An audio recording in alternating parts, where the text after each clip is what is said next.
शहजाद जी देखिए, जब जब चुनाव आते हैं पाकिस्तान का राग सरकार की तरफ से, केंद्र सरकार की तरफ से अलापा जाता है। ये बात पहले से कही जाती है और अब देख भी लिया गया, एक बार फिर से पीओके का मुद्दा भारत में छेड़ दिया गया है। तो ये क्या सिर्फ चुनावी शिगुफा है या इसकी तरफ कोई कदम भी मौजूदा सरकार बढ़ा रही है? प्राची जी, सबसे पहले तो जिस प्रकार के आज बयान यूनाइटेड स्टेट्स की धरती से जॉइंट स्टेटमेंट में आए हैं, ये एक फंडामेंटल शिफ्ट को दर्शाता है कि किस प्रकार की हमारी पहले की विदेश नीति वोट बैंक पर आधारित रहती थी, तो मजबूर नीति होती थी, और आज एक मजबूत नीति है। मैं आपको इसका उदाहरण देता हूं।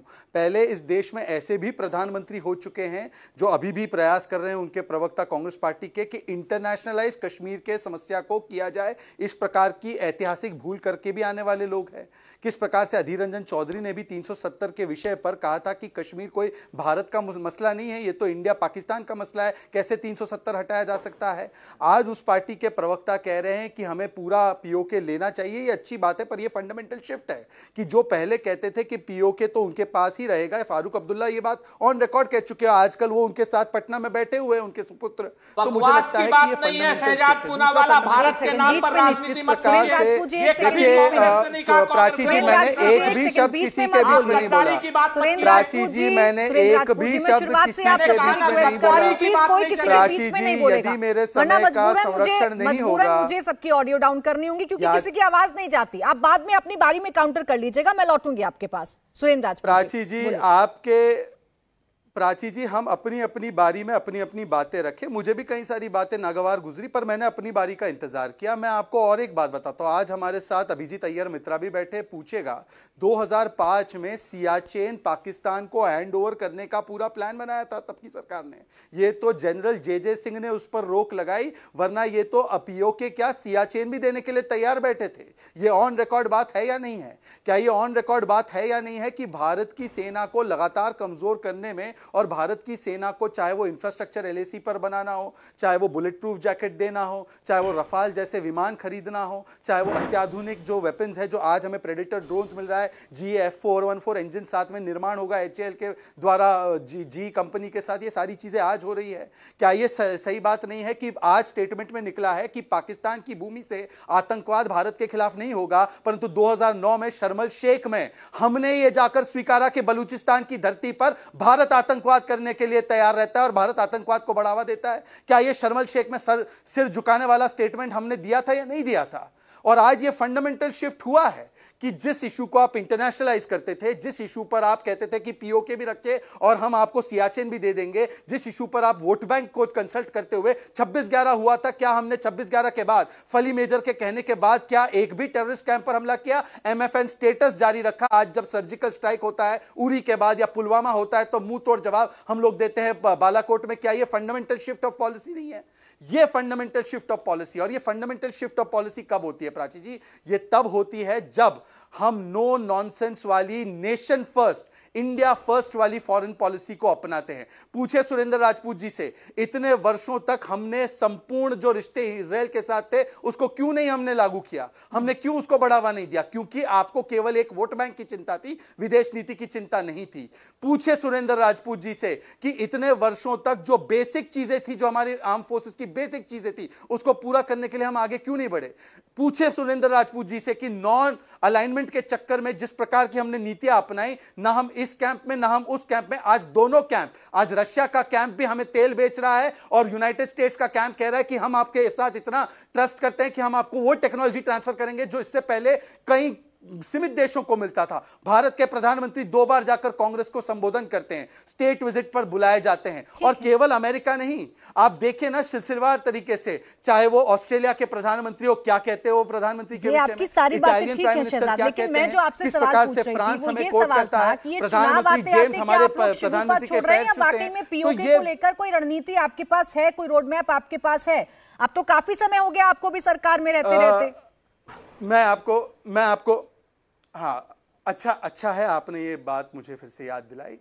कौन सा चुनाव था जब हमने 370 की दीवार को लात मारकर गिराया ताकि जम्मू कश्मीर का भौगोलिक ही नहीं बल्कि रूहानी एकीकरण भी हो सके और लाल किले से लेकर लाल चौक तक एक तिरंगा लहराए? कोई चुनाव था क्या 2019 5 अगस्त को? हमने 370 हटाया और तब से देखिए वहां पर आतंकवाद की घटनाएं निम्न स्तर पर आ चुकी है और कम होती जा रही है लगातार। पत्थरबाजी जीरो हो चुकी है। हुर्रियत और उस प्रकार के अलगाववादियों के खिलाफ किस प्रकार से कार्रवाई हुई है। टूरिज्म सेंटर बना है टेररिस्ट सेंटर से। आज जिस प्रकार से वहां पर सिनेमा हॉल भी खुला है, 15,000 करोड़ का निवेश 70 वर्षों में हुआ, आज 56,000 करोड़ का और निवेश वहां पर हुआ है। डीडीसी के चुनाव ठीक तरीके से संपन्न हुए। तो क्या ये चुनाव के लिए किया गया? अरे जिन पार्टियों ने कहा था कि हम दलित अधिकारों के साथ है, आज वहां के दलित और वाल्मीकि समाज को भी अधिकार मिला है। तो मुझे लगता है कि ये जानना चाह रही थी मैं शहजाद जी आपसे, आपने क्या किया क्या नहीं किया ये तो पूरे देश के सामने है, लेकिन चूंकि पीओके की बात आप कर रहे हैं तो वो स्पष्ट बता देते कि पीओके को लेकर आप लोगों की अब आगे क्या रणनीति और क्या नहीं। मैं इस सवाल को लेकर लौटूंगी शहजाद जी आपके पास, बाकी मेहमान इंतजार कर रहे हैं। पहले उनका एक वाक्य, प्राची जी एक वाक्य, केवल एक वाक्य अगर मैं कह दूं, एक वाक्य केवल, बोलिए। हाँ, एक वाक्य। 1994 का जो भारत के संसद के द्वारा पारित किया गया यूनानिमस रेजोल्यूशन है, उसको पूर्ण तरीके से उसको लागू करने पर हमारी सरकार कटिबद्ध है। पर यह सवाल उनसे पूछे जिनके लोग कहते हैं कि पीओके चला गया, भूल जाइए, या जो लोग कहते हैं कि सियाचिन भी दे देते हैं ताकि एक उनके साथ अमन और शांति बनाया जा सके। यह सवाल तो उनसे पूछा जाना चाहिए। सुरेंद्र राजपूत जी अब विपक्ष में बैठे हुए हैं शहजाद पूनावाला जी, उनसे तो सवाल जितने थे उनसे पूछ लिए, लेकिन आप मौजूदा सरकार में हैं, अब सवाल आपसे पूछे जाएंगे, जिम्मेदारी आपकी है कि सिर्फ बयान या कोई रणनीति है आपकी या नहीं है। खैर मैं आगे बढ़ रही हूँ। राजीव रंजन जी, जब बात विदेश नीति की हो रही है तब भारत के बढ़ते कद का जिक्र हो रहा है। भारत का स्वागत कैसे अमेरिका में हो रहा है, बड़े बड़े जो लीडर्स हैं वो कैसे प्रधानमंत्री नरेंद्र मोदी की तारीफ कर रहे हैं, कैसे भारत खुलकर अपनी बात रख रहा है और कैसे पाकिस्तान का डर साफ तौर पर दिखाई दे रहा है। क्या अब भी आप नहीं मानेंगे कि विदेश नीति में भारत अब अव्वल होता जा रहा है? देखिए, सबसे पहले तो मैं प्राची जी दो हिस्से में आपकी बात का जवाब देना चाहूंगा। कांग्रेस ने भी काफी सिलसिलेवार तरीके से पीओके पर अपनी बात की, लेकिन एक सच है कि पीओके को लेकर या इस देश में जो भी सामरिक सफलताएं हैं, भारतीय उपमहाद्वीप में भारत की श्रेष्ठता, जो पूर्ववर्ती सरकारें इस देश में थी, चाहे वो स्वर्गीय लाल बहादुर शास्त्री जी के नेतृत्व में जब भारत के वो प्रधानमंत्री थे और उन्होंने जय जवान जय किसान का नारा दिया, भारतीय सेना तो लाहौर की करीब पहुंची। और 71 वो चरम था जब पाकिस्तान के 2 टुकड़े इंदिरा जी की अगुवाई में भारतीय सेना ने की। जहां तक सर्जिकल स्ट्राइक्स के सवाल हैं, ये शायद ये एक ऐसा दौर है जिसको बड़बोलेपन के लिए शताब्दियों तक याद किया जाए। सर्जिकल स्ट्राइक्स वगैरह की चर्चा आमतौर पर नहीं होती है, इसमें गोपनीयता का पूरा ध्यान रखा जाता है और इसको एक उपलब्धि के तौर पर कभी भी देश ये जिनको संकेत देना होता है उन्हें उस संकेत के जरिए संदेश चला जाता है कि आपने अगर कोई गलती की तो आपको हम लोगों ने नेस्तनाबूद किया। लेकिन इस पर बार बार कंधे थपथपाने की प्रवृत्ति पहली बार इस सरकार में की।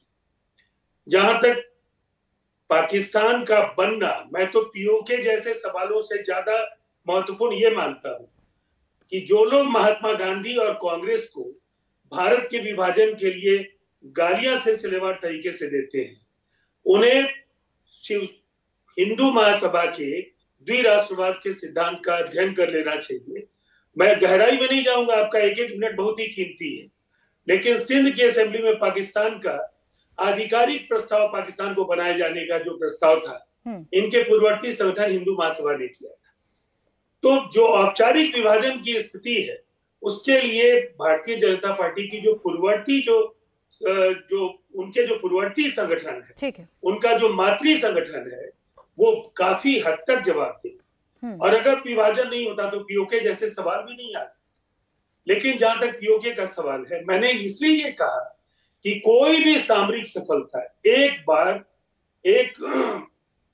म्यांमार की सीमा के अंदर हॉट परस्यूट का दावा इनके एक प्रवक्ता ने मेरी उपस्थिति में एक लाइव चैनल में किया था। ठीक है। और उस पर काफी कड़ी प्रतिक्रिया म्यांमार के गवर्नमेंट किया गया। ऐसे मसलों पर राजनीतिक दलों को कहीं ना कहीं सामरिक और राजनयिक सवालों पर घरेलू राजनीति को उससे जोड़कर पीठ थपथपाने की प्रवृत्ति से ठीक है राजीव रंजन जी, रही बात सर्जिकल स्ट्राइक की तो देखिए उस पर सवाल विपक्ष ने उठाए। रही बात पीओके की, अभी आप कह रहे हैं भारतीय जनता पार्टी किस तरीके से जिम्मेदार है कि पाकिस्तान भारत से अलग बन गया, तो आप उसी भारतीय जनता पार्टी के साथ सत्ता में रहे, उस वक्त भी आपको आईना दिखाना चाहिए था। अब उस पर अगर आप करेंगी तो मुझे काफी समय दे दीजिएगा। मैं एक सेकंड पहले मैं डिबेट में मैं पूरे इतिहास पर चला जाऊं। मैं ठीक है, आप इतिहास पे चले जाइएगा। दूसरी बात कह रहा हूं, मैं एक कमेंट अनुराग जी का ले लूं। राजीव जी, मैं एक कमेंट अनुराग जी का ले लूं, फिर उसके बाद विस्तार से आप बताते रहिएगा। इंडिया टीवी हर वक्त हर जगह डाउनलोड करने के लिए सर्च करें India TV news Google play store या ऐप स्टोर पर।